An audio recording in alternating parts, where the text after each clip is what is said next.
एक बार फिर से आप सभी का हार्दिक अभिनंदन है मेरे YouTube चैनल पर। आशा करता हूं कि आप सभी सकुशल होंगे, अपने अपने कार्य में व्यस्त होंगे, अपने अपने बंधु बांधवों के साथ सुखी संपन्न होंगे। आज का हमारा जो विषय है वह जन्म पत्रिका का तृतीय भाव है। द्वितीय भाव के बारे में आपने जाना, धन भाव के बारे में। तृतीय भाव को पराक्रम भाव, सहज भाव कहते हैं, भाई बहनों का घर कहते हैं। इससे ही पता लगता है कि हमारी कितने भाई बहन होंगे और हमारे अंदर पराक्रम कैसा रहेगा। इस विषय के बारे में जो है इसी घर से जाना जाता है।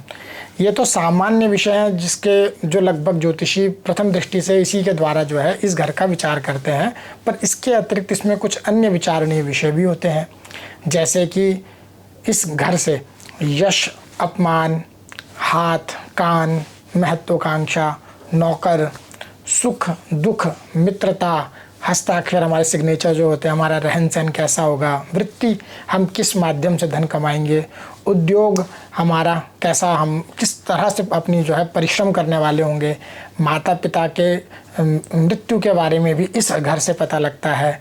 खांसी, दमा जो है, गले से संबंधित खांसी इत्यादि का जो है वो भी इस घर से पता लगता है। औषध ज्ञान जो है ऐसा इस घर का बहुत अच्छा अगर स्वामी हो तो उस व्यक्ति को जो है औषधि का भी जो है एक नेचुरल एक सेंस उसके अंदर डेवलप हो जाता है कि उसको जो है इन चीज़ों का ज्ञान रहता है। उसकी मसल पावर भी इस घर से पता लगती है। अचल संपदा इससे पता लगती है। द्वितीय भाव से चल संपदा, इससे अचल संपदा पता लगती है। कर्म और श्रम इत्यादि का विचार भी इसी घर से किया जाता है। कि आपको भाई बंधुओं का कितना सुख सहयोग मिलेगा इस घर से पता लगता है।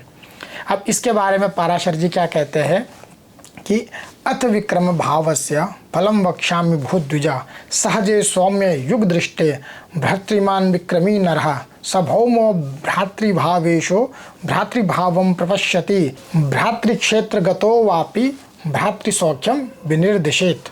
अर्थात तृतीय शुभ ग्रह से किसी प्रकार का संबंध रखे तो जातक भाइयों से युक्त व पराक्रमी होता है। तृतीय भाव का स्वामी तथा भौम मतलब मंगल भ्रातृभाव को देखे या उसी भाव में बैठा हो तो जातक को सहोदर बंधुओं का उत्तम सुख प्राप्त होता है। इसके अतिरिक्त तृतीय भाव में स्त्री ग्रह से संबंध बनता हो तो बहनें अधिक होती हैं। ये जातक का देख के हम बताते हैं कि कितने उसके भाई बंधु होंगे। ऐसा किसका वचन है? पाराशर ऋषि का वचन है।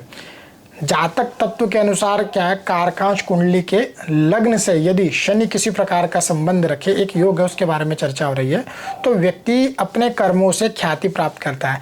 अभी देखिए यहाँ पे एक विशेष बात है कि तृतीय भाव पराक्रम का भी होता है, तो जनरली हम उससे करते हैं कि व्यक्ति में कितना कॉन्फिडेंस होगा, क्या होगा, किस प्रकार होगा, तो इतना सामान्य विचार करते। पर यह भाव और भी अधिक महत्वपूर्ण होता है। कब? ये क्योंकि क्या बताया गया, इससे विचारणीय विषय यश है कि कितना आपको यश या अपमान मिलेगा। तो समझिए पराक्रम जिस व्यक्ति में जितना ज़्यादा कॉन्फिडेंस होगा या जो जितना ज़िंदगी में जूझ सकता है, जो झाड़ूपन जिसमें जितना ज़्यादा होगा, वो उतनी अधिक ख्याति प्राप्त करेगा अपने किसी भी क्षेत्र में हो।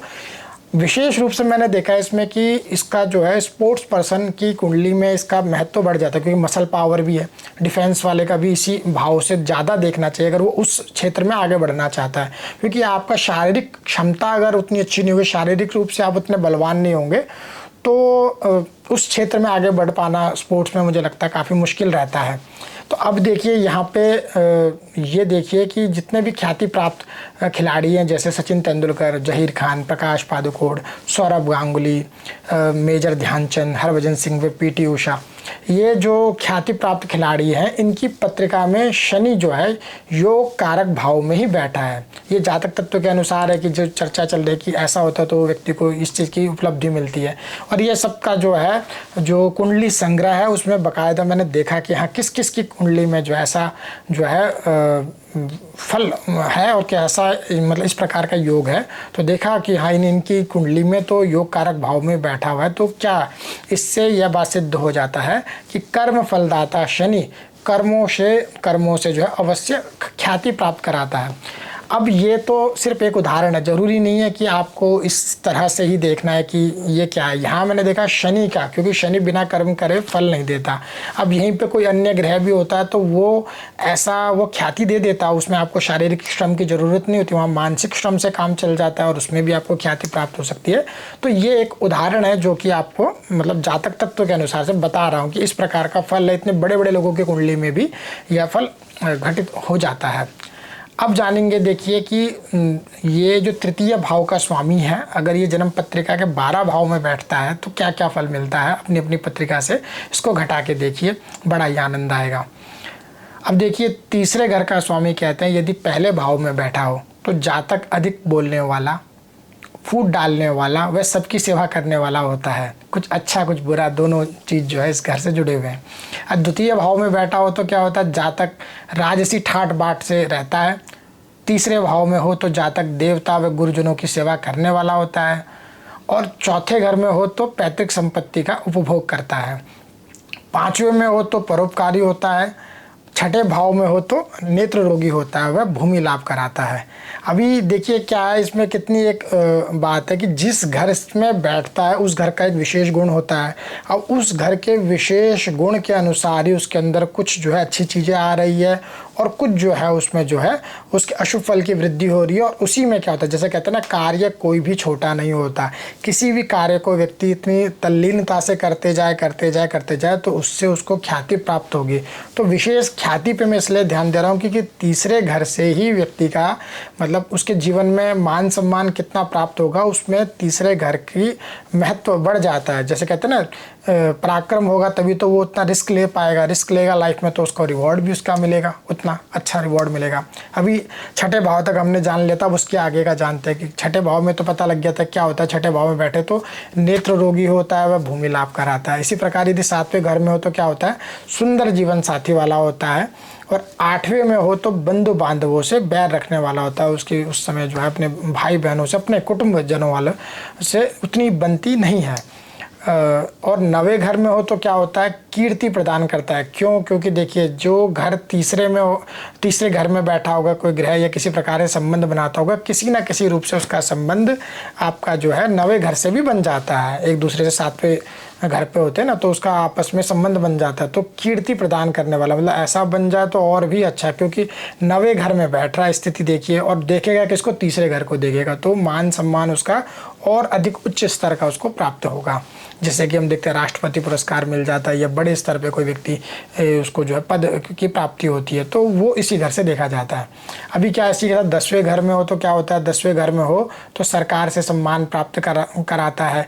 पर इसमें क्या है, इसमें वो सम्मान मिलेगा कि मान के चलो कि लंबे समय तक किसी पद पे रहने के बाद फिर जो सम्मान प्राप्त होता है वैसा सम्मान प्राप्त होता है।